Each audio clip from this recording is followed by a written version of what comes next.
As dawn broke over a sleepy town in southern England, the year was 1940. Young James Andrews, a fresh-faced 22-year-old, stood on the porch of his family home, gazing up at the sky. The world was at war, and the hum of planes flying overhead was a constant reminder. James had always dreamed of flying ever since he was a child, watching birds soar above the meadows. But now, those dreams had taken on a new urgency. The world needed pilots, and James felt the call. His father, a stern but loving man who had served in the Great War, had always taught him about honour and duty. "Son," his father had said the day James announced he was joining the Royal Air Force, "it's not just about flying, it's about protecting what we hold dear." With those words echoing in his mind, James packed his bags, said goodbye to his teary-eyed mother, and boarded the train that would take him to the training grounds. The training was grueling, more intense than anything James had ever imagined. Hours of flight drills, lectures on aerodynamics, navigation exercises, and perhaps most challenging, learning to keep his composure while spinning through mock dogfights in the sky. Many of his fellow trainees were men he would come to call brothers. They shared stories, hopes, and fears, but most of all, they shared a common goal: to defend their country and its people. One day, after a particularly exhausting drill, James's flight instructor, Squadron Leader Foster, pulled him aside. "Andrews," he said in his gruff voice, "you've got potential, but potential isn't enough up there. You've got to have heart. Courage isn't the absence of fear. It's doing your duty in spite of it." Those words resonated deeply with James, and from that moment on, he pushed himself harder, determined to live up to the expectations placed upon him. To the first mission.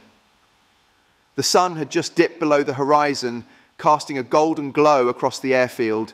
The date was September 15th, 1940, later to be known as the climax of the Battle of Britain. The radio crackled with orders, and the tension among the pilots was palpable. It was James's first real mission, and his stomach churned with a mix of fear and excitement.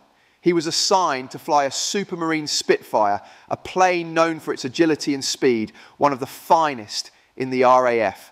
As he sat in the cockpit, strapping on his helmet and adjusting his oxygen mask, he looked around at the other pilots, many of whom were just as young and nervous as he was. Squadron Leader Foster gave them a final nod, signalling that it was time.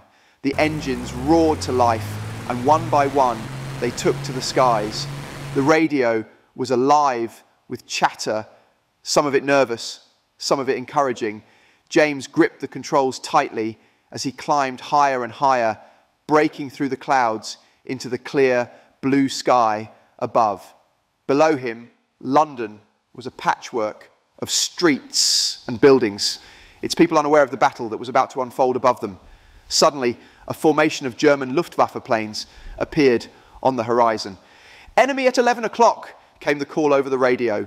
James's heart pounded in his chest. This was it, the moment he had trained for.